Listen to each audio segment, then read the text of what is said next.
Good afternoon, Philip Damiani here from up in sunny, beautiful Bundaberg, Queensland, Australia. We're going to talk about something that many years have been asking about. Continuation on a topic that I started filming the first video on about a month ago. A few of you have been messaging me asking if I'm going to continue on that topic. And what am I talking about? It's to do with the power that I use at camping in my 4-wheel drive here in the Pajero you see right behind me. So it's a 12 volt system. You might remember if you go back about a month, I made a video to show what system I've been using for the past 3-5 years. And I thought it's time to do a bit of upgrade. Now I was going to wait until I got a lithium battery before I did these videos, but that's kind of on the back burner a little bit because a new product came up. And hence is why there's been a bit of a delay the last month, because I've been waiting for this product to turn up, and it just turned up. I mean, a matter of an hour ago, it just turned up. I haven't even had a proper look at it yet. I quickly opened the package, took it out the plastic sleeve, had a quick look, grabbed the camera, and here we are now. So you're going to have a look at it with me. Some of you have probably seen these on the YouTube channel, a very famous 4 driving expedition YouTube channel run by Andrew St. Pierre White. He's come up with this new product, so you probably know what it is now.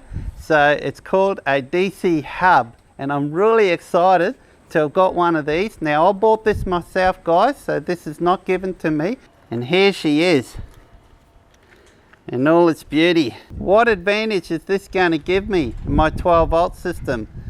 For a start, it's going to minimize the amount of wiring that I use. It's going to minimize crimping. There's no crimping involved. So there's all these connectors in here. And you just put the connectors in there and screw them down to the right torque settings. In fact, I've got one in my shed here that I use on my RC buggies, which will be perfect for getting the correct torque settings. So apparently, according to Heinz, one of the designer developer, with Andrew St. Pierre White, has been talking about, it's very critical to get these down at the right tightness. Some of the other advantages, I can wire everything in here. I don't have to have wiring here, or wiring there, a separate earth over here, a separate earth over there. I mean, everything's all done in here. See that side there?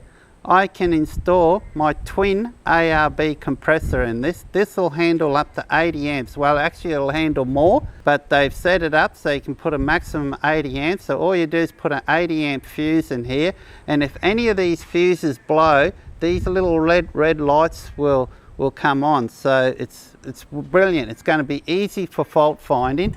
It's going, like I said, there's no crimping of connectors to do. There's no soldering to be done. It's just basically a clean connector. Use the torque wrench, tighten that down to the right specification, and you're going to have no problems. So basically, as long as you know which wire to get the correct size cable wire, and you get instructions to help you with that, and get the correct cable and put it in the correct positive and minus, and make sure you plug everything in the right spot. So virtually you can plug everything in here except for anything above a, say, 375 watt inverter. Then they recommend you go directly off the battery with that. That's the only thing, but up to 375 watt inverter, no problems. Now another beauty with this thing, this will handle up to 150 amps, so you can push 150 amps through it. Some of you out there might be saying, but isn't this similar to a Red Vision, one of those new Red Visions? In some ways, yes, but in a lot of ways not. In most ways, it's not similar. One of the differences, I believe the maximum it can handle is up to 80 amps. This one's 150 amps. It'll actually even handle more than that. To be on the safe side, they limit it down to 150 amps. There's a lot of testing that's been going in this, and another thing I really love about this is Australian designed and Australian made. Now they're using both German components and Australian components. So this has got the best of everything. It's got the best. They took their time to find the best parts to build on this, and that's why it's a little bit pricey. Yes, it's a bit pricey, but if you think about it, the time it saves on the crimping, the time it saves on setting this up, I think a lot of yous in the end will end up saving money, and it's a simplified unit. I'm not a big fan with the Red Vision. It looks very complicated. I think if you got something like that, you're going to need to get someone to wire it up for you, which is going to end up being quite expensive. Film it as we're setting it up, and I'll show you what goes where. But basically, from the, let's say you got your DC-DC, okay, your DC-DC, that's going to go in through here. Starter battery here, auxiliary battery over here. I mean, look at the size of the clamps on that. Look at the size of those. You can put quite a thick cable in through there.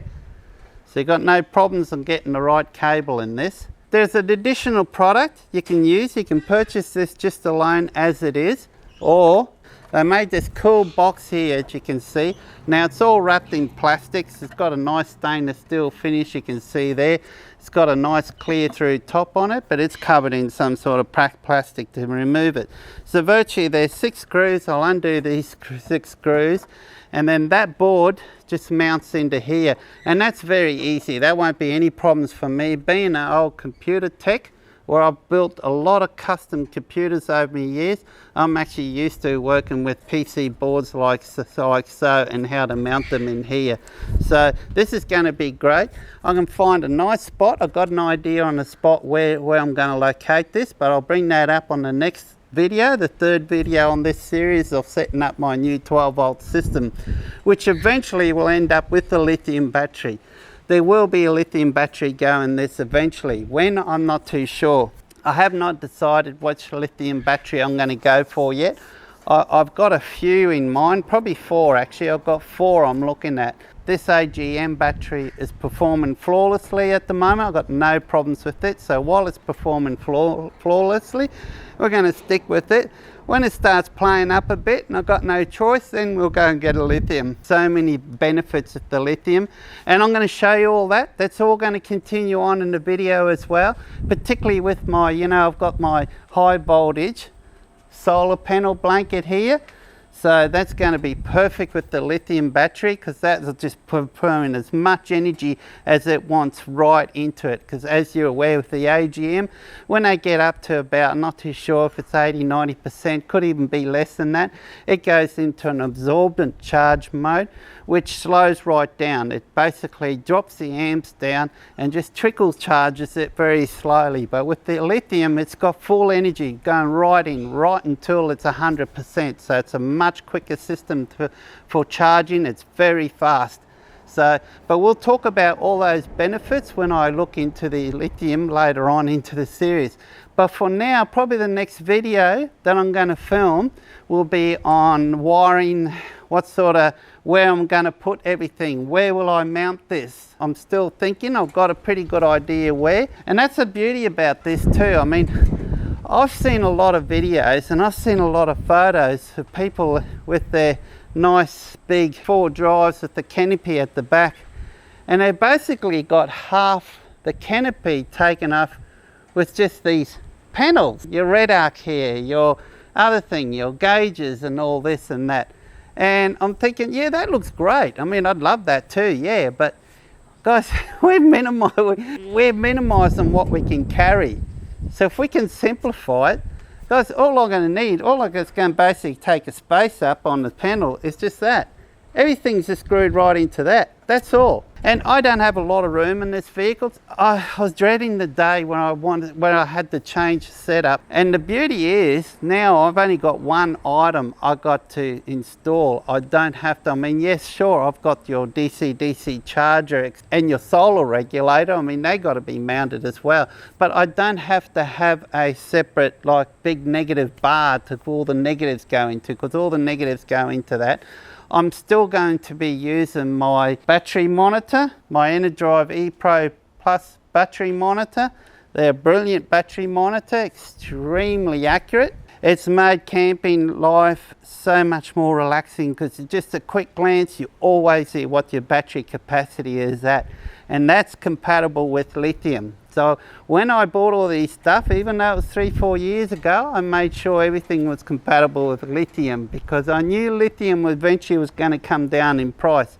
Even up to about a year or so ago, I went to a 4-drive expo locally here at the ARB store, and I said to the guys, what's the chances the price of the lithium battery is going to come down in the near future within a year? And they said, no chance, no chance at all, nothing. And this is the days when you were looking, you couldn't find anything less than $2,000. So it might have been a bit more than a year ago, but there was nothing less than $2,000. And I thought, yeah, I mean, they're great, but geez, that price, no thanks. I'm sticking with my AGM. And then look, it's not that long after. Now look how much you can get a really decent lithium battery for under $1,000 now if you're looking around. I think they'll even come down more as they get more popular. That's my belief. That's why I'm not going to rush out there right now to get one, because my AGM is just working fine. So guys, this has probably gone on long enough. I don't want to bore you too much. Please, if you haven't subscribed, please subscribe and put a tick on the little bell icon, because that will notify you when the new video comes up.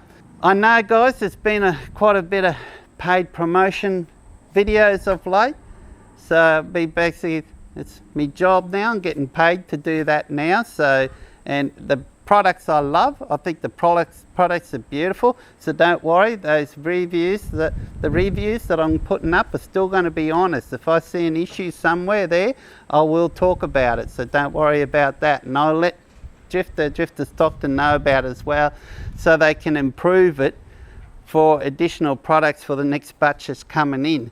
So, and I love doing that. I absolutely love it. The videos are great fun, so check them out. They're well worth watching. If you don't like watching them, fine, don't watch them. But just remember, my channel is still there, guys. It's just going to be amongst it, so it's still there. I'm still going to be doing the videos.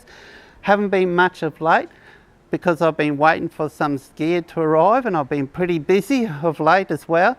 So now they've got these new products arriving, put the next video out and show you what kind of plans, ideas I got, where to mount stuff, what wiring I'm using, what components I'm using, etc, and some of the ideas. So it's going to be exciting. I can't wait to start on that.